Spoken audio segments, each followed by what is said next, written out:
अस्सलामुअलैकुम। Kitchen with shine aunty में मैं आप सबको खुश आमदीद कहती हूँ। बाज़ औक़ात ऐसा होता है कि घर में कोई दाल सब्ज़ी मौजूद नहीं होती है, तो लेकिन आपने परेशान नहीं होना है, क्योंकि प्याज तो हर घर में ही होती है। तो आज मैं प्याज से बहुत ही चटखारेदार रेसिपी बना रही हूँ, जिसे इंशाल्लाह सब उंगलियां चाट चाट कर खाएंगे।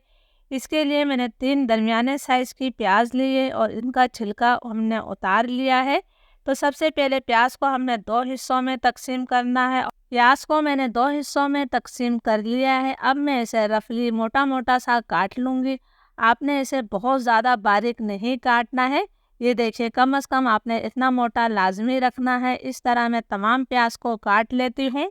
तमाम प्याज की कटिंग मैंने कर ली है। इसके साथ ही ये मैंने 250 ग्राम यानी कि 1 पाव दही लिया है। दही आपका ताज़ा होना चाहिए और ज़्यादा खट्टा नहीं होना चाहिए।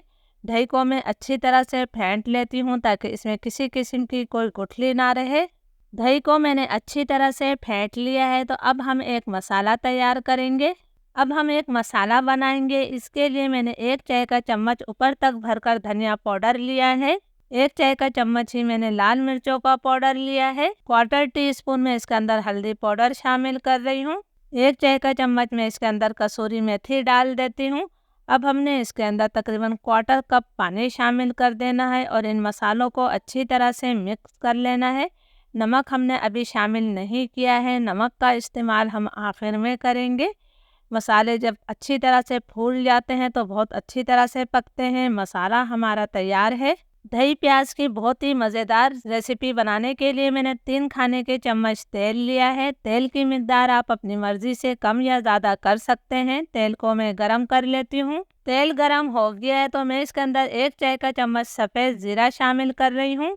आधा चाय का चम्मच हम राई दाना डाल देते हैं। 4-5 लहसुन की कलियों को मैंने बारीक काट कर शामिल किया है। 1 इंच अदरक के टुकड़ों को मैंने बिल्कुल बारीक चॉप करके डाल दिया है। आप अदरक लहसुन का पेस्ट भी ले सकते हैं, लेकिन कुटे हुए अदरक लहसुन की ज़्यादा अच्छी खुशबू आएगी। 10-12 मैंने कड़ी पत्ते शामिल करे हैं। अब मैं इसके अंदर 2 सूखी हुई लाल मिर्चें शामिल कर रही हूँ। आप गोल वाली मिर्च भी ले सकते हैं। लो फ्लेम पर मैं इन तमाम चीज़ों को 1 मिनट तक फ्राई कर लेती हूँ ताकि ज़ीरा, राई दाना और लहसुन अदरक हमारा अच्छी तरह से फ्राई हो जाए। तड़का हमारा तैयार है, बस आपने इस तड़के को जलाना नहीं है। अब मैं इसके अंदर जो हमने प्याज काट कर रखी है वो शामिल कर देते हैं। प्याज को मैं इतनी देर तक फ्राई करूँगी कि प्याज हमारे नरम हो जाए। आपने प्याज को सिर्फ नरम करना है, प्याज को कोई कलर नहीं देना है, जब भी इसका जायका निकल कर आएगा। प्याज हमारी फ्राई हो गई है। आप देख सकते हैं कि मैंने प्याज को सिर्फ नरम किया है, इसे कोई कलर नहीं दिया है। अब हमने इसके अंदर वो मसाला शामिल करना है जो हमने पानी में भिगो के रखा है। ये मैंने तमाम मसाला डाल दिया है। फ्लेम मेरा लो टू मीडियम है। लो टू मीडियम फ्लेम पर हमने इस मसाले की इतनी देर तक भुनाई करनी है कि मसालों का कच्चापन ख़त्म हो जाए और तेल इससे अलग हो जाए। बहुत ही झटपट ये रेसिपी तैयार होती है और जायके में बेहद लाजवाब बनती है। बस एक दफ़ा इसे ट्राई करना शर्त है।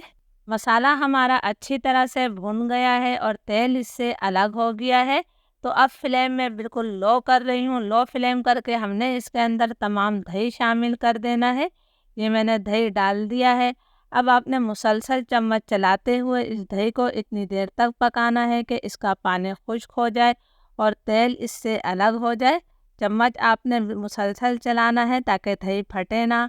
प्लीज़ अगर आप लोगों को वीडियो अच्छी लग रही है तो एक लाइक ज़रूर कीजिएगा ताकि मेरी हौसला अफजाई हो सके।